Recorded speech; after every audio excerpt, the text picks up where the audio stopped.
নমস্কার প্রিয় দর্শক, সত্যসারথী ইউটিউব চ্যানেলের পক্ষ থেকে আপনাদের জানাই পাণ্ডবা নির্জলা একাদশীর শুভেচ্ছা। আজকে আমি আপনাদের নিকট সর্বপাপ বিনাশকারী পাণ্ডবা নির্জলা একাদশীর ব্রতমাহাত্ম্য পাঠ করব। তাই সকলে ভিডিওটি না টেনে সম্পূর্ণ ভিডিওটি মনোযোগ সহকারে দেখুন এবং একাদশীর মাহাত্ম্য শ্রবণ করে গোদানের ফল লাভ করুন। চলুন শুরু করা যাক। জ্যৈষ্ঠ শুক্লপক্ষের এই নির্জলা একাদশী ব্রত সম্পর্কে ব্রহ্মবিবর্ত পুরাণে শ্রী ভীমসেন বেশ সংবাদে বর্ণিত হয়েছে। মহারাজ যুধিষ্ঠির বললেন, হে জনার্দন, আমি অপরা একাদশীর সমস্ত মাহাত্ম্য শ্রবণ করলাম। এখন জ্যৈষ্ঠ শুক্লপক্ষের একাদশীর নাম এবং মাহাত্ম্য কৃপাপূর্বক আমার কাছে বর্ণনা করুন। শ্রীকৃষ্ণ বললেন, এই একাদশীর কথা মহর্ষি ব্যাসদেব বর্ণনা করবেন, কেননা তিনি সর্বশাস্ত্রের অর্থ ও তত্ত্ব পূর্ণরূপে জানেন। রাজা যুধিষ্ঠির ব্যাসদেবকে বললেন, হে মহর্ষি দ্বৈপায়ন, আমি মানুষের লৌকিক ধর্ম এবং জ্ঞানকাণ্ডের বিষয়ে অনেক শ্রবণ করেছি। আপনি যথাযথভাবে ভক্তি বিষয়ে নিয়ে কিছু ধর্মকথা এখন আমায় বর্ণনা করুন।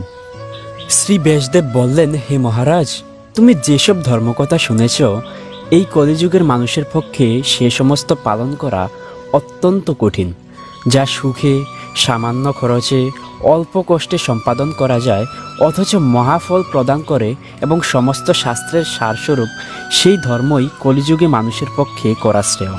সেই ধর্মকথাই এখন আপনার কাছে বলছি। উভয় পক্ষের একাদশী দিনে ভোজন না করে উপবাস ব্রত করবে। দ্বাদশী দিনে স্নান করে শুচিশুদ্ধ হয়ে নিত্যকৃত্য সমাপনের পর শ্রীকৃষ্ণের অর্চন করবে। এরপর ব্রাহ্মণদেরকে প্রসাদ ভোজন করাবে। অশৌচাদিতেও এই ব্রত কখনো ত্যাগ করবে না। যে সকল ব্যক্তি স্বর্গে যেতে চায় তাদের সারা জীবন এই ব্রত পালন করা উচিত। পাপকর্মে রত ও ধর্মহীন ব্যক্তিরাও যদি এই একাদশী দিনে ভোজন না করে তবে তারা যমযাতনা থেকে রক্ষা পায়। শ্রী ব্যাসদেবের এসব কথা শুনে গদাধর ভীমসেন অশ্বত্থ পাতার মতো কাঁপতে কাঁপতে বলতে লাগলেন, হে মহাবুদ্ধি পিতামহ, মাতা কুন্তী, দ্রৌপদী, ভ্রাতা যুধিষ্ঠির, অর্জুন, নকুল ও সহদেব এরা কেউই একাদশীর দিনে ভোজন করে না। আমাকেও অন্ন গ্রহণ করতে নিষেধ করে, কিন্তু দুঃসহ ক্ষুধা যন্ত্রণার জন্য আমি উপবাস করতে পারি না। ভীমসেনের এরকম কথায় ব্যাসদেব বলতে লাগলেন, যদি স্বর্গাদি দিব্যধাম লাভে তোমার একান্ত ইচ্ছা থাকে তবে উভয় পক্ষের একাদশীতে ভোজন করবে না। তদুত্তরে ভীমসেন বললেন, আমার নিবেদন এই যে উপবাস তো দূরের কথা, দিনে একবার ভোজন করে থাকাও আমার পক্ষে অসম্ভব, কারণ আমার উদরে বৃক নামে অগ্নি রয়েছে। ভোজন না করলে কিছুতেই সে শান্ত হয় না। তাই প্রতিটি একাদশী পালনে আমি একেবারেই অপারগ।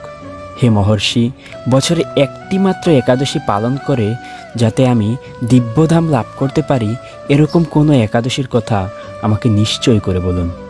তখন ব্যাসদেব বললেন, জ্যৈষ্ঠ মাসের শুক্লপক্ষের একাদশী তিথিতে জলপান পর্যন্ত না করে সম্পূর্ণ উপবাস থাকবে, তবে আচমনে দোষ হবে না। ওই দিন অন্নাদি গ্রহণ করলে ব্রত ভঙ্গ হয়।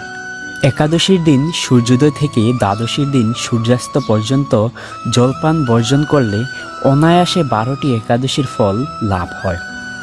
বছরের অন্যান্য একাদশী পালনে অজান্তে যদি কখনো ব্রতভঙ্গ হয়ে যায় তাহলে এই একটি মাত্র একাদশী পালনে সেই সব দোষ দূর হয়। দ্বাদশী দিনে ব্রাহ্ম মুহূর্তে স্নানাদি কার্য সমাপ্ত করে শ্রীহরির পূজা করবে। সদাচারী ব্রাহ্মণদের বস্ত্রাদি দানসহ ভোজন করিয়ে আত্মীয় স্বজন সঙ্গে নিজে ভোজন করবে। এরূপ একাদশী পালনে যে প্রকার পুণ্য সঞ্চিত হয় এখন তা শ্রবণ করো। সারা বছরের সমস্ত একাদশীর ফলই এই একটিমাত্র ব্রত উপবাসে লাভ করা যায়।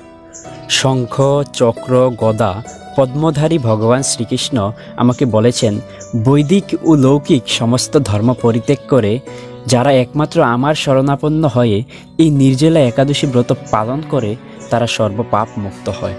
বিশেষত কলিযুগে ধন সম্পদ দানের মাধ্যমে সদ্গতি বা স্মার্ত সংস্কারের মাধ্যমেও যথার্থ কল্যাণ লাভ হয় না।